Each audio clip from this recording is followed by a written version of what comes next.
Comme les clichés sexistes ne datent pas d'hier, il est toujours surprenant d'entrer chez une femme dont la maison, peuplée de maquettes et de photos d'avions, ferait plutôt penser à la décoration d'un garçon.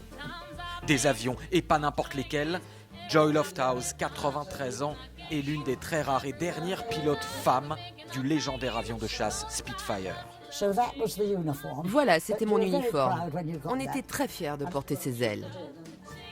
À 20 ans, en pleine Seconde Guerre mondiale, la jeune fille qui se destine à devenir employée de banque répond à une petite annonce. L'armée de l'air britannique a besoin de pilotes pour convoyer tous les types d'avions et c'est ouvert aux femmes. Elle réussit tous les tests médicaux, sportifs et mathématiques. Tout le monde rêvait de piloter un Spitfire. C'était une icône nationale. Tout simplement, l'engin le plus rapide sur Terre à l'époque. Elles seront très exactement 164 femmes à intégrer cette unité méconnue, l'Air Transport Auxiliary. Leur mission, transporter aux quatre coins du royaume tous les avions, anglais comme américains, pour les livrer aux escadrilles de combat.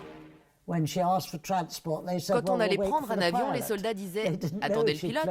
Ils ne pouvaient pas imaginer que c'était nous le pilote. Mais les hommes se sont habitués. Finalement, ils trouvaient ça assez glamour. Quand on atterrissait sur une base, ils étaient aux petits soins pour nous, nous invitaient à déjeuner. On n'a pas eu de problème. Même si Joy Lofthouse n'a pas eu le droit de participer au combat, à cause des pannes, de la météo ou des accidents, elle a vu périr beaucoup de ses collègues aux commandes du Spitfire. Un avion qui, par respect, s'écrit au féminin en anglais. Le Spitfire, on disait que c'était une lady en l'air mais une garce au sol. Un avion dangereux avec un train d'atterrissage étroit. Après la guerre, Joy Lofthouse aurait dû, en toute logique, poursuivre une carrière dans l'aviation. Mais la fin des préjugés n'avait été qu'une parenthèse. Avant la guerre, si vous n'étiez pas marié à 30 ans, vous étiez foutu. Vous savez qu'à cette époque, les enseignantes devaient démissionner de leur travail quand elles se mariaient. C'était un autre monde.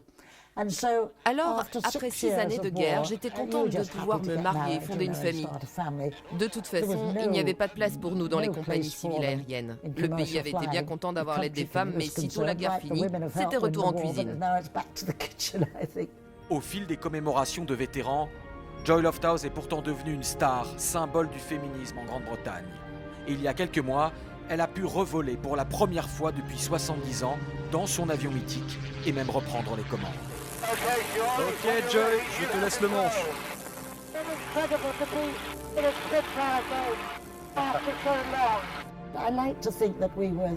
J'aime à penser que nous avons été des pionnières, que nous avons ouvert la voie et montré que les femmes pouvaient le faire.